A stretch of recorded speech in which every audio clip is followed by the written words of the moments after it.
S'il y a un vainqueur sur le Tour de France tous les ans, moi je suis un des personnes qui fait le Tour de France le plus long. Car je suis tous les jours le dernier sur la ligne d'arrivée. Donc je suis celui qui fait le Tour de France le plus long.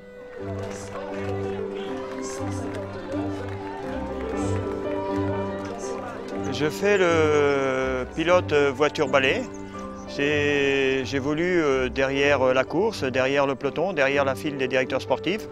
La voiture-balai, c'est une voiture qui accompagne les coureurs quand ils abandonnent. Et certains coureurs ont envie de rire, mais aussi c'est un véhicule où il y a beaucoup de tristesse. Il y a des coureurs qui pleurent, il y a des coureurs qui se renferment, qui ne parlent plus du tout. C'est un véhicule à émotion.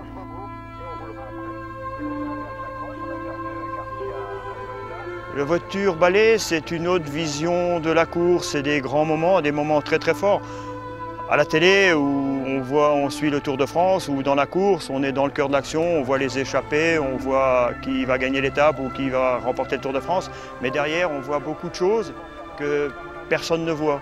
C'est-à-dire le coureur qui est en détresse ou l'abandon du coureur. Et j'ai toujours eu envie, je suis un ancien coureur cycliste, c'est des grands moments que j'ai toujours voulu vivre. Donc c'est pour ça que j'ai postulé à ce poste de pilote-balai. J'ai vu il y a quelques années Magnus Bäckstedt, vainqueur de Paris-Roubaix, qui avait gagné Paris-Roubaix 2 mois avant. Il faisait le Tour de France et au bout de 15 jours, il était malade. Il était juste devant la voiture-balai. Il s'est arrêté, il est tombé à genoux devant la voiture-balai, il pleurait, impossible de le consoler.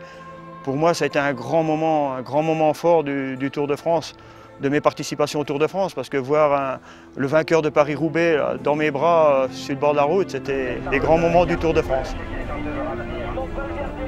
Je ne vois jamais un coureur de face. Toute l'étape, je vois son dossard, enfin ses dossards et son dos. Des fois, quelquefois, il se retourne et quand il me voit, je vois bien déjà au regard, il est déjà fatigué, malade, et rien que de voir la voiture-balai, pour lui, ça doit être un cauchemar et qu'on ressent la misère, la tristesse du coureur.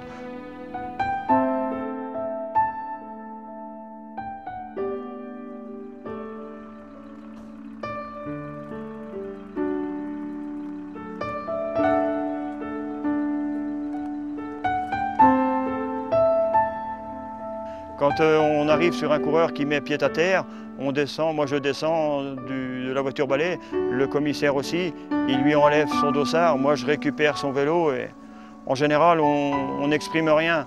Je prends le vélo, je le mets dans la voiture-balai et je remonte dans ma voiture, j'attends parce que j'aime pas vivre ces moments-là et c'est trop difficile. Et si le coureur il monte avec nous dans la voiture-balai, on attend un petit peu pour lui parler parce que déjà moralement pour lui c'est très difficile. C'est des moments trop forts à vivre et c'est des moments personnels qu'on a du mal à exprimer.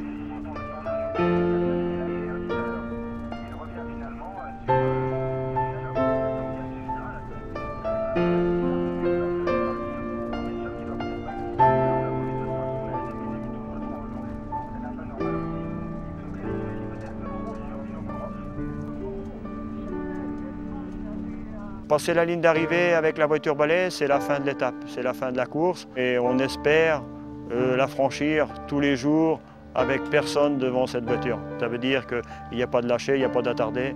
Donc pour nous, notre mission est terminée quand on franchit la ligne d'arrivée le soir.